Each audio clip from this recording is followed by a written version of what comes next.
Bonjour à tous, on se retrouve aujourd'hui pour la présentation, le flash sous Tasmota et l'utilisation sous Node-RED et Home Assistant JDOM NextDOM compatible Domotix aussi du Sonoff Bridge. Sonoff Bridge, pourquoi? On va tout de suite voir. Alors je sais, vous allez me dire RFX-COM 433 MHz, Sonoff Bridge et tout ça, c'est pareil, c'est en 433, on n'a pas de retour d'état, c'est de la radiofréquence. Oui. D'habitude, je prône le Zigbee sur mes autres vidéos. Pourquoi Zigbee? Retour d'état, maillage, sécurité. Ici, ça va pas être le cas. Pas de retour d'état et pas de maillage d'information. Donc vos modules, vos devices télécommandes et autres vont devoir transmettre directement l'information à votre bridge. Mais dans certains cas, ça m'est utile et c'est plus performant que le Zigbee. Pour exemple, je vous donne un cas concret. Je rentre chez moi. J'ai la télécommande de ma voiture, je veux ouvrir mon portail ou ma porte de garage. Pour ce cas-là, j'ai testé mettre une télécommande en Zigbee directement dans ma voiture, mais comme on n'est pas maillé en arrivant, donc la télécommande n'est pas reconnue car pas sur le réseau en étant à plusieurs centaines de mètres de votre habitation, il va vous falloir patienter quelques secondes, voire quelques dizaines de secondes si vous n'êtes pas très proche de votre premier point et relais Zigbee pour que votre télécommande soit rapatriée sur le réseau et pour pouvoir ensuite capter l'information, envoyer tout ça à Node-RED et ouvrir le portail. Pour moi c'était trop long, donc j'ai fait les tests en temps réel, malheureusement ça fonctionne pas et pour ce cas-ci, mon bridge Sonoff a toute son utilité. Je vous le rappelle, il coûte 10 €, donc 10 € c'est le prix d'une télécommande. Vous prenez, mais encore même pas, je vais dire 10 €, 5 € vous avez une télécommande. 10 € vous avez un bridge, pour 15 € vous avez quelque chose de fonctionnel, de qualité et de durable. Vous envoyez la radiofréquence de votre véhicule, ça part directement sur le bridge et sur Node-RED, retour d'information, j'ai fait les tests en temps réel, c'est immédiat. Je pousse, moins d'une seconde après, la porte de garage s'ouvre. Donc pour certains cas, il est encore utile d'utiliser la radiofréquence. Qu'en est-il de la portée de ce Sonoff? Il va y avoir deux éléments à prendre en compte. Un, le Sonoff avec son antenne intégrée, ça il n'y a pas de souci. Deux, l'émetteur qui va donner l'information. Donc pour certaines télécommandes plus que d'autres, je vois que la différence est notable. Personnellement, je peux assurer une bonne communication entre 15 et 20 mètres. Si vous êtes en air libre, on peut augmenter cette distance, mais moi je considère un ou deux murs. Donc 15-20 mètres, pas de souci. J'ai une maison qui fait en plein pied environ 25-30 mètres de long. En mettant un bridge d'un côté et en mettant un bridge de l'autre côté, j'ai pas de souci, ça communique partout. Donc vous avez un bridge, je le rappelle, pour 10 €, pour 20 €, vous avez l'ensemble de votre maison qui est couverte. Pour l'extérieur, pareil, en mettant le bridge à l'extrémité, en arrivant à 5-10 mètres de ma propriété, il n'y a pas de souci, ça fonctionne aussi. Donc la portée est plutôt bonne. On fait tout de suite un tour du côté du vendeur. Donc comme d'habitude, je me fournis chez AliExpress. Je vous mets tous les liens dans la description, donc pas d'inquiétude, pas besoin de rechercher, il suffit de cliquer dans les descriptions de la vidéo. Donc le Sonoff Bridge, comme vous le voyez, il est tout petit. Ce qu'il faut savoir, c'est qu'il supporte la fréquence 433.92 MHz. Donc malheureusement, si vous avez du Somfy, ce sera 433.42 et là ce n'est pas supporté. Il faut savoir aussi que le nombre maximum de télécommandes à la base est de 16. Ici on ne fait plus d'appairage une fois qu'il est flashé, donc il n'y aura pas de souci de maximum. Donc 433.92 et la chose que je voulais ajouter, c'est qu'il ne prend pas en compte les codes roulants et codes dynamiques. Donc si vous avez une télécommande de portail qui sera avec un code tournant, ce qui est bien souvent le cas, ça ne sera pas pris en compte, donc le Sonoff ne détectera pas la trame passée. Ce qu'on peut savoir aussi, donc ça c'est avec l'installation normale.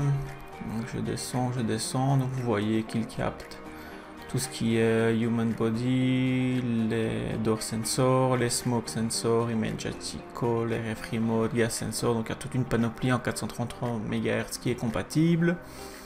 Je vous mets le lien de la télécommande, donc on voit que dans la description on peut trouver du PT2260. Si vous tapez Sur AliExpress PT2260, vous allez tomber sur plein de télécommandes qui seront compatibles. Donc celle que j'utilise actuellement, c'est celle-ci. Elle coûte 1,90 € avec une expédition de 70 centimes. Donc à la base, elle est faite pour copier les codes des autres télécommandes. Elle fonctionne parfaitement et la portée est plutôt bonne. J'ai aussi fait l'achat pour le test de cette télécommande. Donc j'en avais une, j'en ai pris une deuxième qui est de la marque Kerui pour retester la gamme et ça fonctionne parfaitement aussi. Celle-ci est un petit peu plus chère, elle coûte 5,69 €. Design est peut-être un peu plus sympa.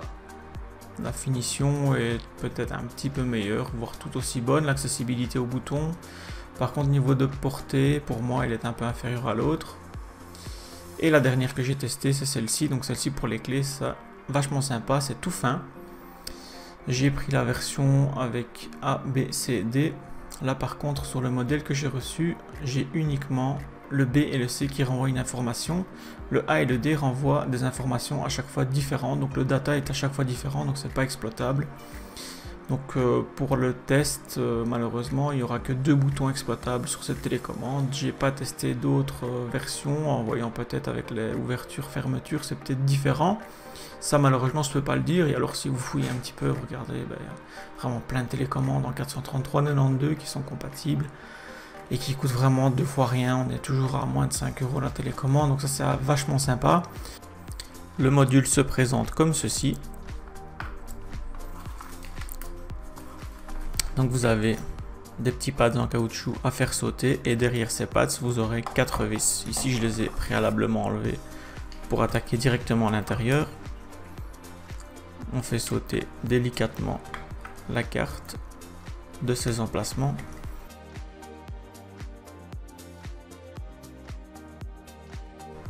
Et voici donc notre bridge désossé.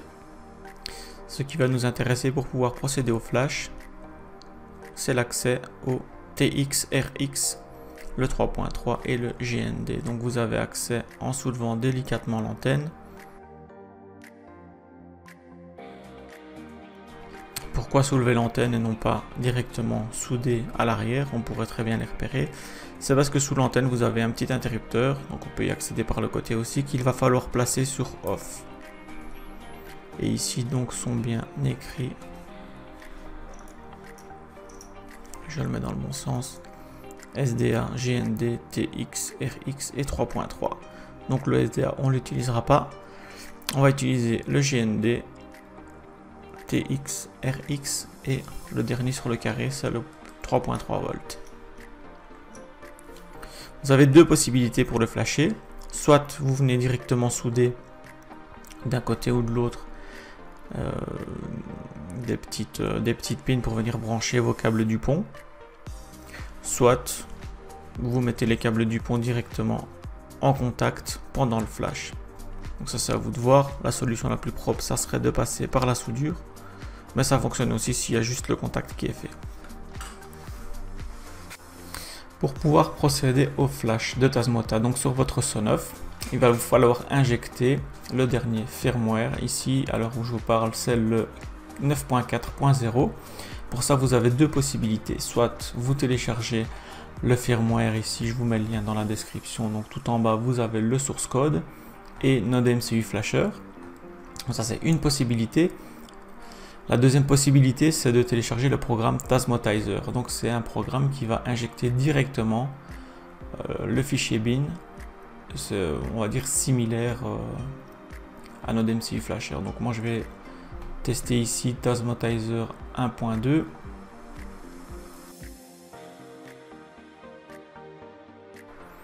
Le voici. Donc il faudra sélectionner le port comme correct. Ici j'ai pas encore branché.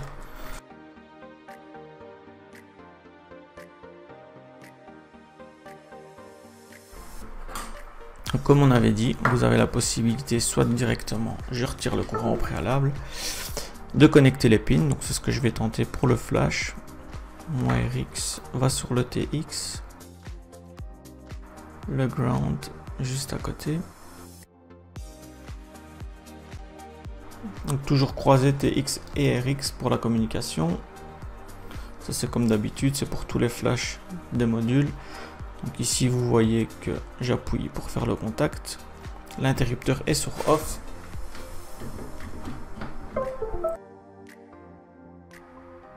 Pour passer en mode flash, il vous faudra appuyer sur le bouton Reset du bridge avant de le brancher. Une fois votre port COM sélectionné, cochez Release 9.4.0, sélectionnez Tasmota.bin tout simplement, cochez Erase Before Flashing et il vous reste ensuite à cliquer sur Tasmotize. Process Successful. Donc c'est OK. On a effacé le firmware d'origine et on vient d'injecter Tasmota directement sur notre bridge. On peut retirer le FTDI. On va repasser l'interrupteur sur on et on peut maintenant tester l'alimentation USB directement. Donc je vais replacer l'antenne. Donc vraiment je vous invite à souder, mais si vous avez la flemme de le faire, ça vous évite de souder et dessouder, puisque pour rebrancher, on ne pourra pas laisser les jumpers et les petites pins, ça va gêner. Donc ici en maintenant, ça fonctionne correctement, il n'y a aucun souci. Avant de rebrancher, je vais quand même effectuer les premiers tests. Donc je branche, j'alimente mon bridge. Et le premier test à faire, ça va être tout simplement de chercher sur votre smartphone si vous avez le point d'accès qui est actif. Donc pour ça, on va prendre le smartphone.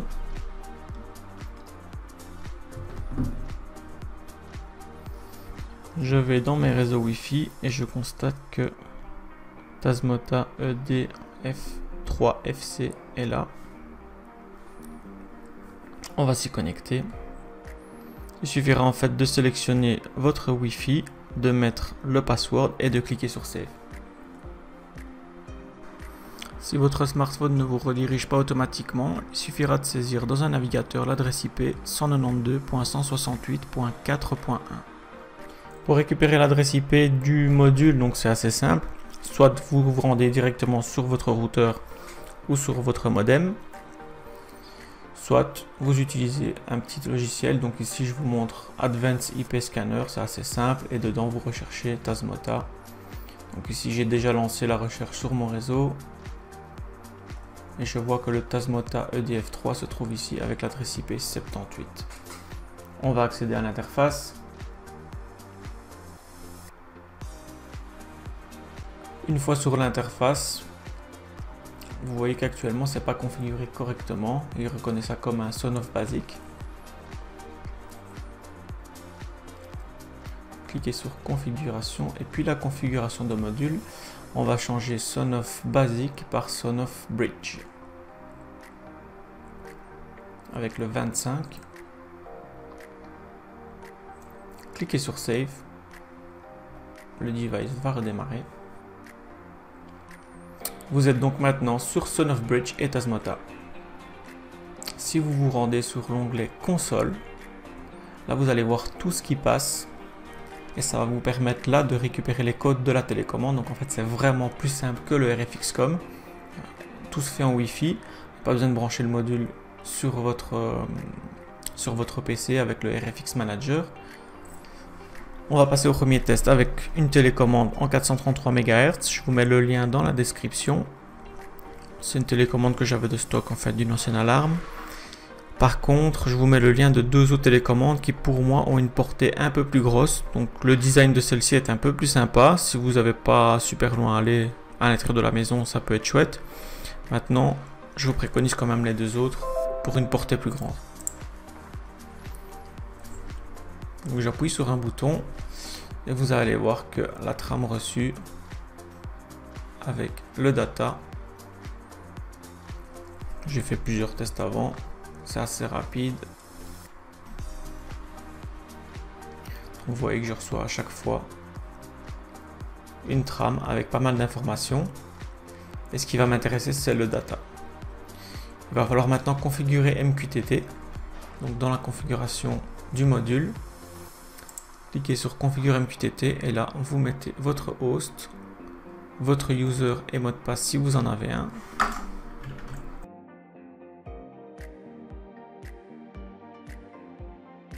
Le topic.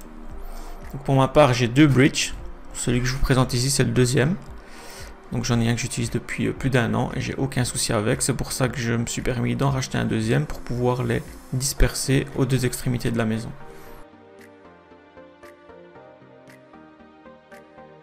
Celui-là ira dans le salon. Cliquez sur Save. Votre module redémarre, donc on voit la LED bleue clignoter. Donc pour vérifier le bon fonctionnement, on va lancer MQTT Explorer.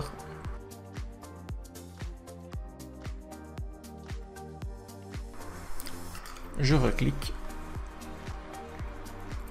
Et je vois qu'on a directement un result avec la même trame d'information. Donc ça publie bien sur mon serveur Mosquito. Et ce qui va m'intéresser, donc c'est le data, puisque le data est différent sur chaque télécommande et sur chaque bouton. Donc on va pouvoir faire un petit test sur Node-RED. Si vous avez JDOM, NextDOM, Domotix ou autre, Home Assistant, c'est pareil. Moi, c'est parce que j'utilise Node-RED. Donc je vais juste mettre un node MQTT in.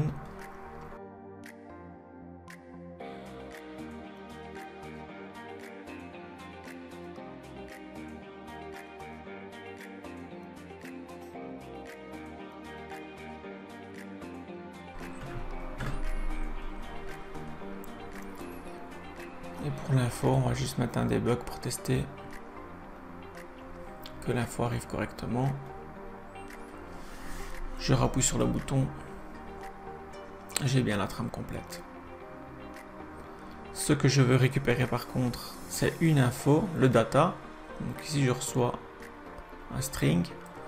On va donc transformer ça en JSON. Donc, je vais récupérer tout simplement sur mon premier bridge, j'ai inclus le JSON.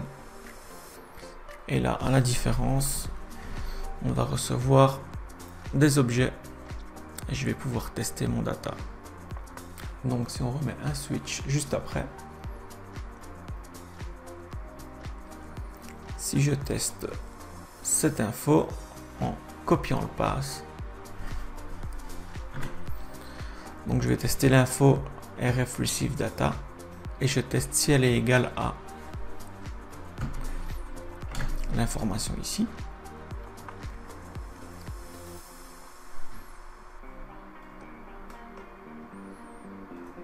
Et là vous voyez que il nous renvoie tout.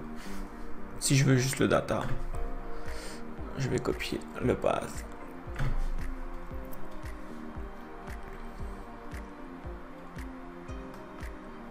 Et il nous renverra juste l'information du data. Donc ici, peu importe ce qu'on met dans le debug, c'est pas intéressant, c'est juste pour tester que le bouton fonctionne. Ce que vous allez pouvoir mettre justement ici, c'est si vous êtes sous Home Assistant par exemple, un call service pour une lampe, pour autre chose, et dans mon cas, ça sera le portail. Donc ici, on pourra mettre light, toggle, et choisir une light directement de Home Assistant.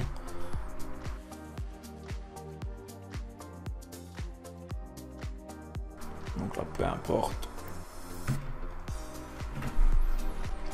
Ça, c'est pour faire du on-off sur une lampe. Je vous montre ce que j'ai. C'est encore un peu le cafouillage ici. Mais en gros, j'ai 4 ou 5 télécommandes différentes. Ça rentre sur le switch et puis ça dispatche. Donc si je veux ouvrir ou fermer ma porte de garage, ça se passe ici. Activer, désactiver l'alarme, ça se passe ici. Le portail. Bref.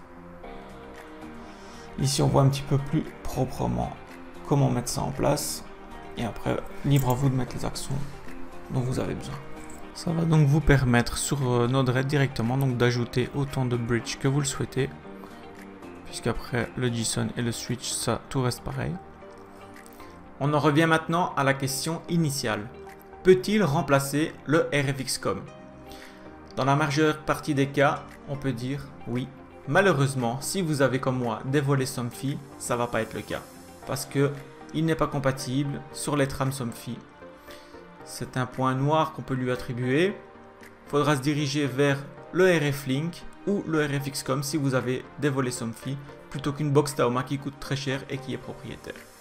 Pour le reste, 433 MHz, vous avez tout ce qui est en Sonoff, tout ce qui est en Chacon, DIO, il y a plein de modules qui sont compatibles, toute la gamme Kerui est compatible, donc vous avez vraiment une panoplie. Ce bridge vous coûtera uniquement 10 €. Je sais que d'habitude je suis à privilégier le haut de gamme.